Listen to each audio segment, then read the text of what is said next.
Un particulier met en vente dans la ville de Parakou à 15 millions de francs CFA une maison construite sur 2 carrés clôturés de superficie 500 mètres carrés chacun.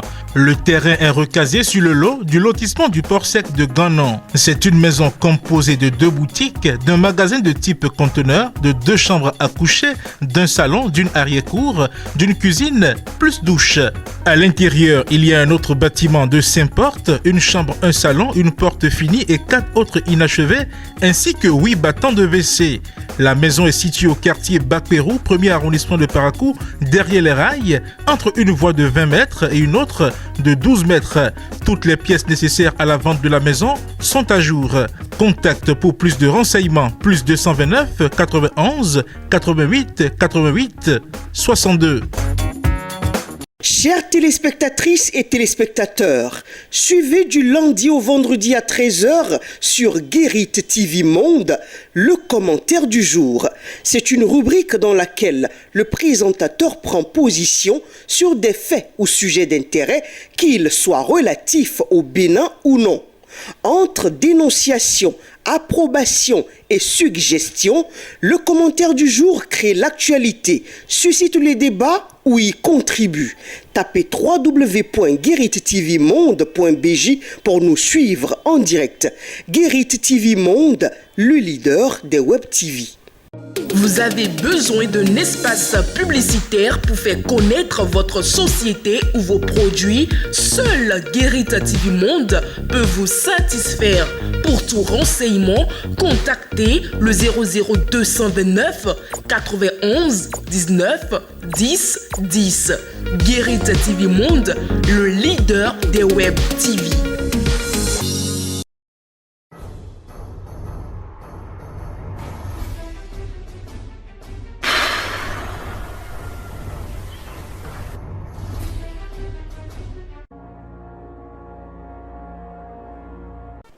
Bonjour à chacun et à tous et bienvenue sur le leader des Web TV.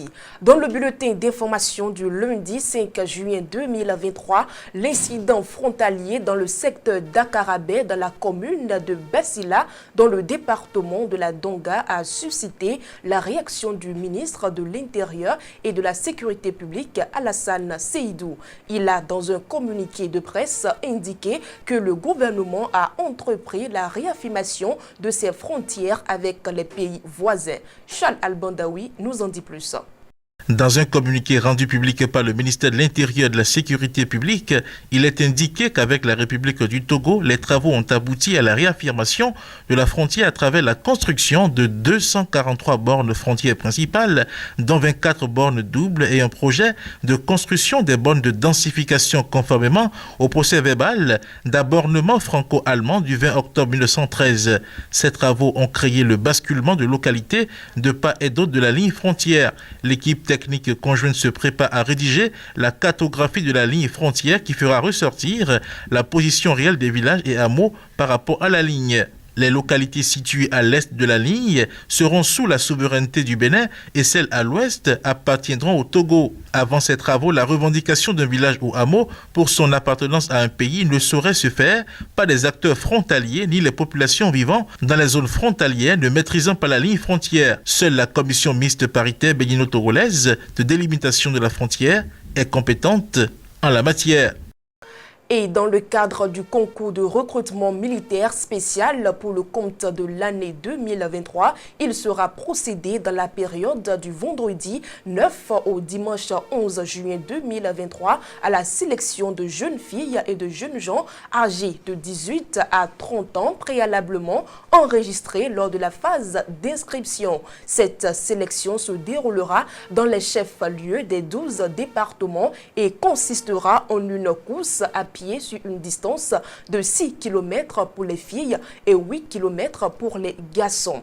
Nous parlons à présent de la suppression de la subvention sur les produits pétroliers au Nigeria qui a entraîné la hausse généralisée du prix de l'essence de contrebande au Bénin.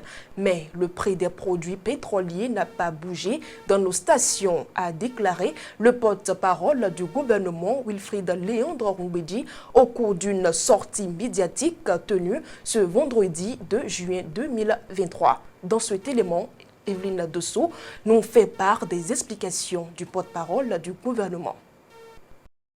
Wilfried Léandre Hongwedi, au cours de sa sortie médiatique ce vendredi 2 juin 2023 avec les professionnels des médias, a déclaré que par rapport à la flambée du prix des produits pétroliers, il a constaté que sur nos stations, les prix n'ont pas bougé. Bien au contraire, il a laissé entendre que le gouvernement subventionne encore. Je le cite, « Nous savons qu'un jour ou l'autre, aujourd'hui au Bénin, dans notre pays, il sera impossible, très compliqué d'ailleurs, de profiter du paillot parce qu'il suffit qu'un jour le Nigeria change de politique, change d'approche pour que peut-être les voies qui permettent aux paillots de venir chez nous se ferment et que l'essence de contrebande n'arrive plus. » Fin de citation. C'est pour cela que selon le secrétaire général adjoint du gouvernement, les Béninois doivent voir le sens de l'anticipation du gouvernement du Bénin qui fait que les stations de services modernes poussent partout dans le pays et que chacun peut voir depuis 2016 combien de nouvelles stations aux normes sont construites à Cotonou, à Porto Novo, à Parakou, Natitengu comme dans les autres villes. Et face à la hausse du prix de l'essence paillot, Nigeria Labour Congress a décidé de réagir. Ce vendredi 2 juin 2023, la coalition des syndicats du pays menace le gouvernement d'entrer en grève et d'organiser des manifestations. Face à la hausse du prix du carburant, le Nigeria Labour Congress a décidé de réagir. Ce vendredi, la puissante coalition des syndicats du pays a envoyé un avertissement au gouvernement. Elle menace d'entrer en grève et d'organiser des manifestations dans tout le pays si la compagnie nationale pétrolière ne revenait pas sur l'augmentation des prix de l'essence d'ici mercredi prochain. Quelques jours après son investiture, Bola Tinubu se retrouve déjà face à un premier casse-tête. Va-t-il maintenir sa décision de suppression de la subvention et déclencher la colère des travailleurs ou faire un rétropédalage? Il a très peu de temps pour réfléchir et sa décision pourrait avoir un impact sur la suite de son mandat. C'est la fin du bulletin d'information. Mesdames et messieurs, le forum de discussion, c'est dans un instant.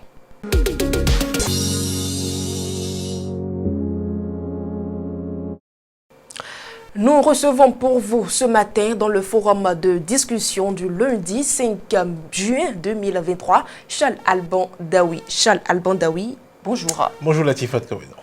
Hausse du prix de l'essence de contrebande au Bénin, des Béninois bientôt en train 11.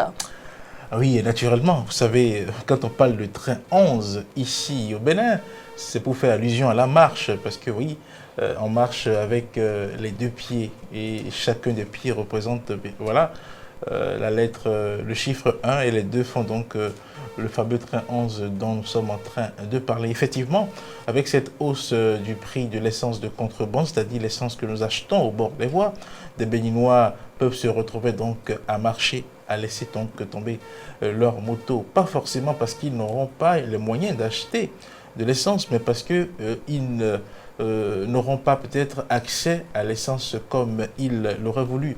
Vous savez par exemple quand vous êtes en circulation et qu'il vous arrive d'avoir une panne sèche et que vous n'avez pas un point d'approvisionnement tout de suite à proximité, vous vous retrouvez donc à trimballer votre moto sur des distances. Et ici, chez nous, il faut déjà constater qu'avec la hausse du prix de l'essence de contrebande, il y a des détaillants qui ont fermé boutique carrément. Vous pouvez constater que dans la ville de Porto Novo, quand vous circulez, beaucoup de petits détaillants n'ont plus d'essence sur leur étal parce que oui, ils n'arrivent pas à acheter l'essence au prix auquel il est vendu donc, actuellement. Donc oui, c'est pas forcément parce qu'ils n'auront pas les moyens d'acheter, mais parce que le produit ne serait pas disponible comme il le faut sur le marché et la régularité qu'on avait à voir des stations en griffe, je parle des stations, des étalages de vente d'essence frelatés, cette régularité-là donc va prendre un coup et donc si vous ne prenez pas vos dispositions, vous risquez donc de vous retrouver soit à marcher ou à trimballer votre moto donc sur plusieurs kilomètres. Donc c'est pour ça que nous disons que oui, bientôt des Béninois vont se retrouver à prendre le train 11. Charles Alban Daoui, face à la situation, la réaction du gouvernement a consisté à dire que le prix de l'essence n'a pas changé dans les stations. Oui, c'est une vérité. Le prix de l'essence n'a pas changé dans les stations parce que depuis plusieurs mois déjà, le prix de l'essence est passé à 650 francs dans les stations-service du Bénin, pendant qu'au bord de la voie, on pouvait avoir l'essence à 300, à 350 en fonction des régions dans lesquelles on se trouve au Bénin. Et aujourd'hui, avec la hausse du prix de l'essence de contrebande, donc l'essence vendue au bord des voies, qui est passée à 700, 650, 700 par endroit, eh bien, le problème qui se pose, c'est que eh bien, des gens vont spontanément à la station aujourd'hui parce qu'ils se disent que oui, s'ils doivent prendre l'essence de contrebande au même prix que l'essence de la station, mieux vaut aller à la station. Et il y a une nouvelle pression qui se crée aujourd'hui sur les stations. Il est vrai que le prix de l'essence n'a pas changé, mais les conditions d'approvisionnement des stations au Bénin laissent à désirer. Vous voyez, il y a très peu de stations qui ont de l'essence 5 jours sur 5 au Bénin. Vous allez dans les stations à partir du jeudi, très souvent, on vous dit qu'il n'y a plus de carburant. Beaucoup de gens ont manqué de l'essence à la station ces jours-ci parce qu'ils n'ont pas eu de l'essence au bord de la voie. Et donc, du coup, c'est vrai que eh bien, le prix n'a pas changé à la station, mais le problème qui se pose, c'est que nous n'avons pas assez de stations au Bénin.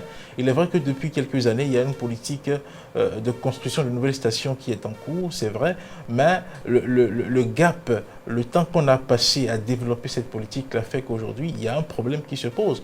Vous avez une panne d'essence en circulation, vous n'êtes pas sûr d'avoir une station à 1 km.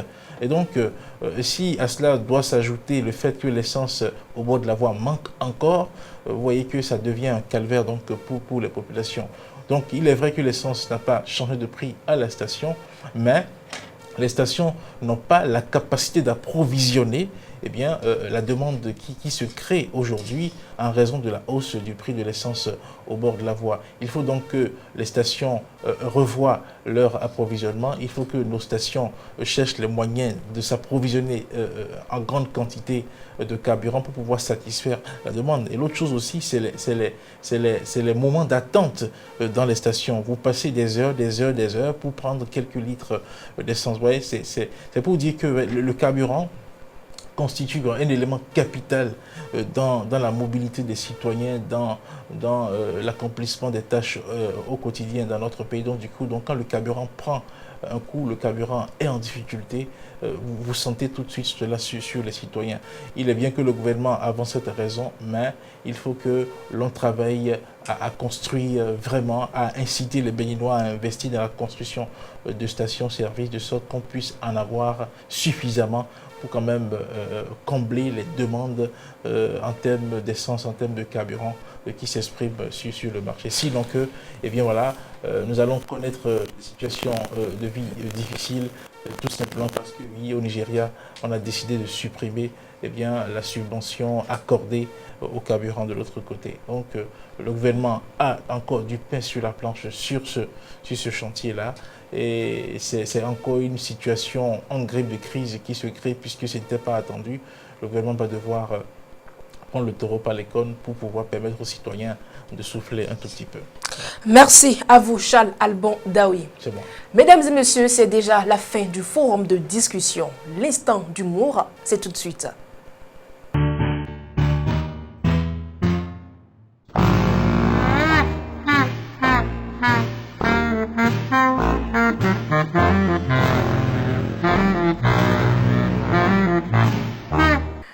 Vouloir plaire aux gens, c'est créer une prison pour se priver d'une vie heureuse. Restez donc vous-même et continuez toujours de suivre nos programmes sur gueritttvmonde.bj.